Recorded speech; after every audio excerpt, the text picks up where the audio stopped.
When this occurs, there is usually a moderate amount of pain, redness, and swelling around the toenail. An ingrown toenail is usually caused when extra pressure is applied to the toe due to shoes that are too tight or too loose. Improperly trimmed toenails, foot or toe deformities, injuries, and fungal issues can also be contributing factors. There are some ways to treat an ingrown toenail at home to relieve some of the pain, but remember that you should never attempt to remove an ingrown toenail yourself. If you're a diabetic and have an ingrown toenail, it is recommended that you go to the doctor immediately. Now that you understand the causes of an ingrown toenail, let's put on our gloves and remove one.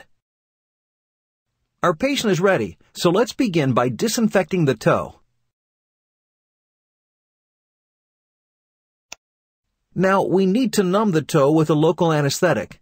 We'll have to inject the anesthetic in several locations around the toe.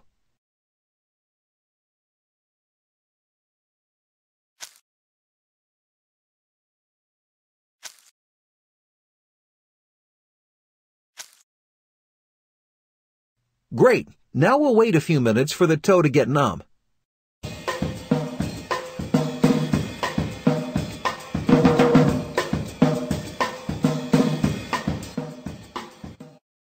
Now that our patient's toe is numb, place the special tourniquet around the toe. This will help reduce the amount of blood coming from the wound.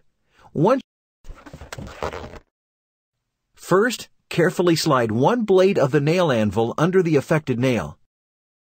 We're going to go down the nail until we feel a little bit of resistance. Our patient's going to feel some pressure as we cut away the ingrown.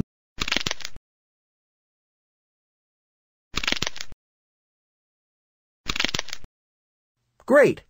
Take the forceps and carefully remove the ingrown nail.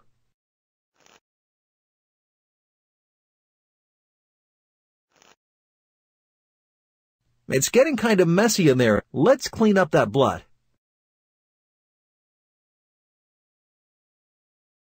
See that small bit of pale yellow substance right there? It looks like the patient has a bit of infection in the toe. Firmly squeeze the edge of the toe to get as much.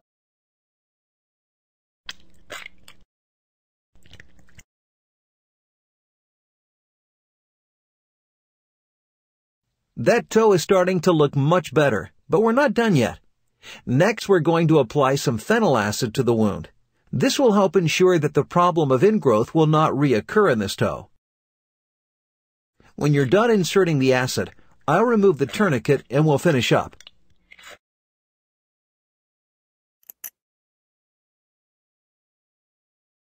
Finish by applying some antibiotic ointment on a sterile gauze pad.